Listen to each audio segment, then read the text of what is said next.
Hello again, I'm back. Making tomato soup this time. Hey, John Scott. Hello, there's my mom.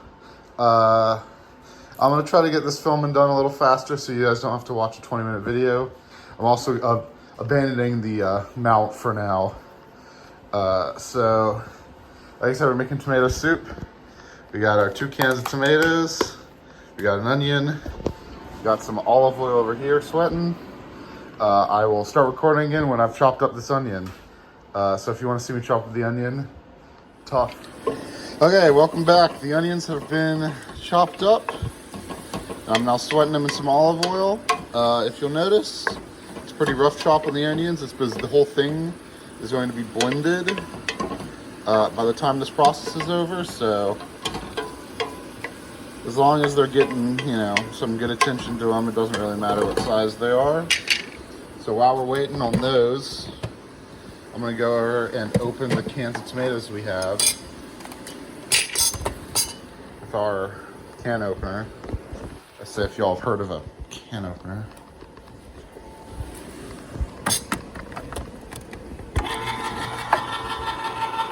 It's a pain doing this one-handed, but what are you gonna do about it?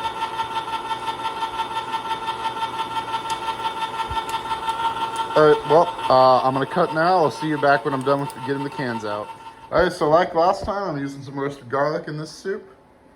You guys know the process from last time. Cut the tops off the head of the garlic.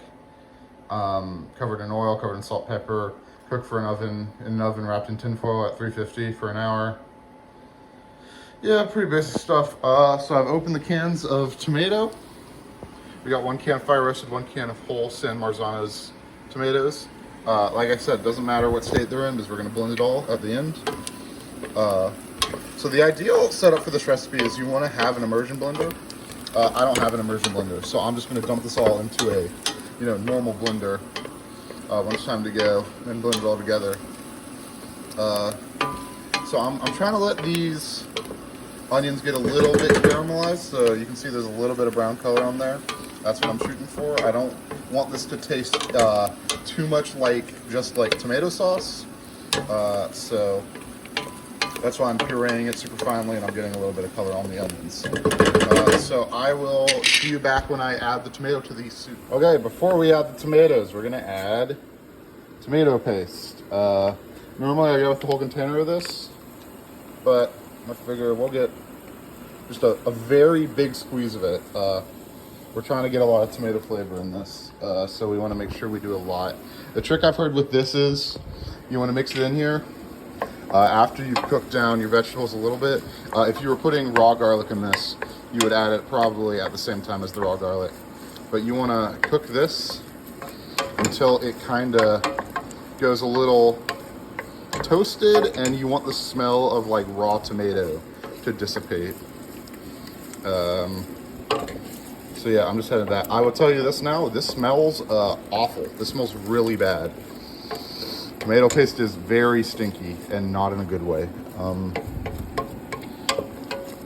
So yeah, that's gonna go until we're ready to add the tomatoes. So, see you then. All right, tomato soup is going. We got the cans of soup, cans of tomato in there.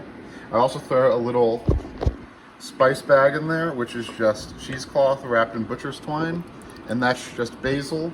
And the only reason that's in the bag is because I don't want to blend up the basil into the soup, so I'm going to pull it out before we blend it all up. But hopefully all the flavor should get out into there. Garlic is going. You might notice it's only 220 right now, so this soup, I'm going to let it simmer for like a while before I start doing the other parts. We're going to be having grilled cheese croutons with this, which is to say I'm too lazy to make like 8 grilled cheeses, so I'm just going to make like 3 and cut them up. But yeah, I'll see y'all in hopefully a few hours because I don't want to, rush this too much.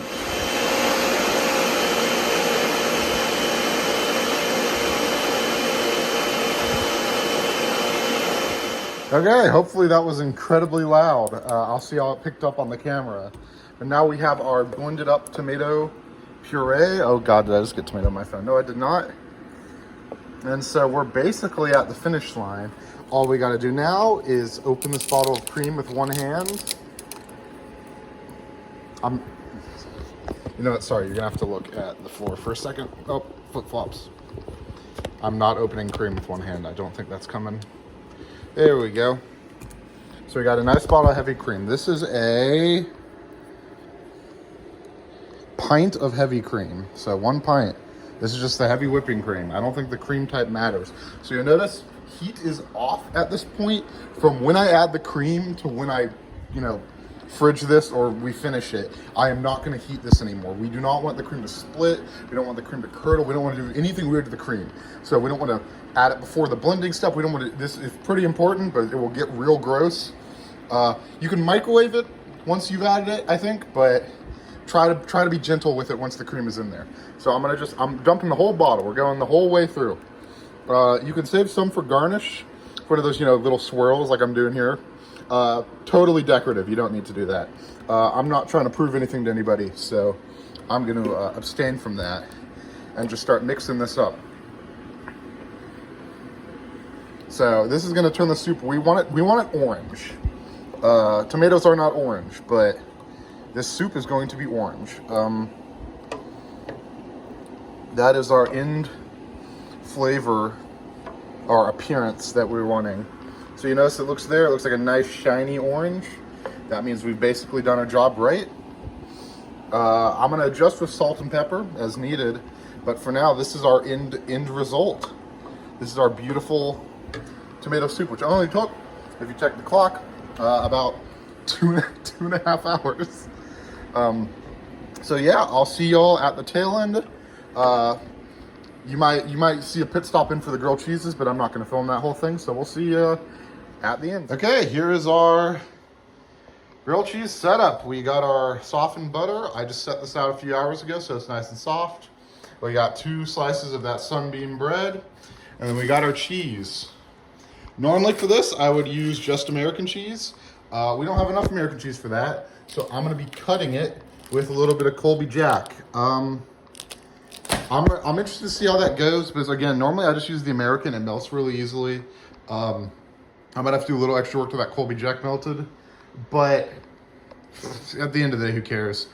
So as I mentioned earlier, I'm doing these as croutons. So I'm gonna make a grilled cheese, I'm gonna cut it up into cubes, and then they're gonna be, dispersed throughout the soup as people want.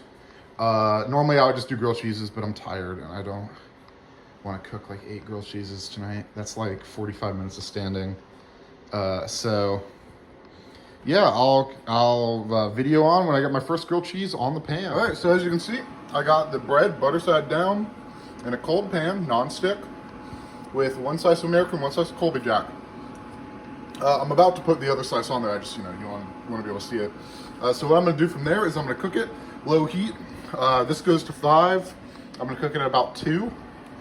And we're going to let it go nice and slow. You kind of just got to feel out when you need to flip it. It's entirely a sense kind of practice sort of thing. I'm probably going to mess it up, honestly. But yeah, I'll see you when the grilled cheese is done. Okay, I've flipped the first grilled cheese sandwich.